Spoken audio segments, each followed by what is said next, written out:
Hello everyone, welcome back to the channel. Let's take a quick look at Apple's two types of MagSafe case offerings.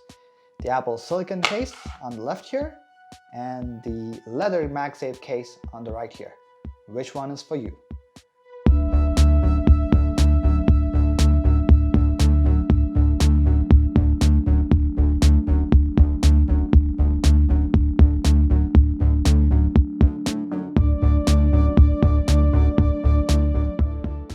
Note that I've used these cases for the last couple of days to best give you my point of view, and therefore there's not much to unbox in these cases.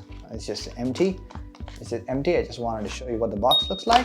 With that said, I'm going to put the boxes aside and take what you actually want to see, which is the two types of cases, the silicone case and the leather case. But first, what is MagSafe?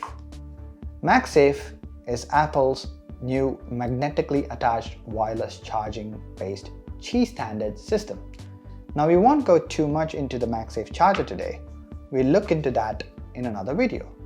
But what you need to understand is, if you intend to use MagSafe chargers, it would be wise to future-proof your case selection with cases that are MagSafe compatible.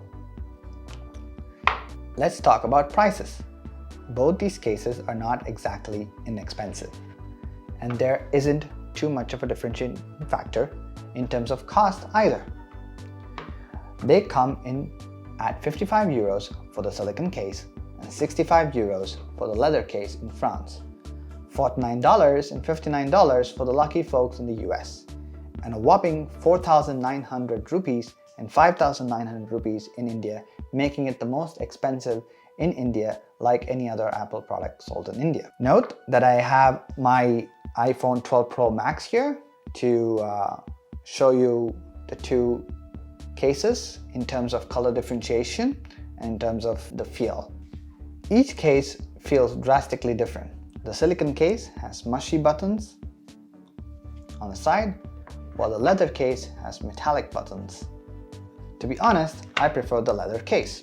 Let's take a look by putting the leather case on the Pacific Blue iPhone 12 Pro Max. You can clearly see that the color of the 12 Pro Pacific Blue matches that of the leather much better than that of the navy blue from the silicone case. To be honest, I prefer the leather case, and I understand this can be subjective, but to me it feels good to the touch and feels premium. The silicone case does feel good to grip. It's easy to hold, it does not slip easily, but it does attract dust, especially when you put it in your jeans pocket and so on. I suggest you go see them in person and feel them yourself to decide what works best for you. In terms of fit and look, in my opinion, the colors on the leather case seem to fit well. I've already mentioned this with the iPhone 12 Pro models. Perhaps the regular 12 models, the silicones might feel better. You can see the difference clearly yourself with the blue silicone case here being darker in shade as opposed to the actual color of the phone. Both cases are slightly elevated, helping protect the screen if you decide to place a screen on your friend. However, I would still recommend a tempered glass to protect your phone from scratches. Details of these cases and more are in the description below. Unfortunately, I don't have all the colors here to show you, but I hope this gives you a good idea in helping you make a purchase decision. With that said, that's it for today.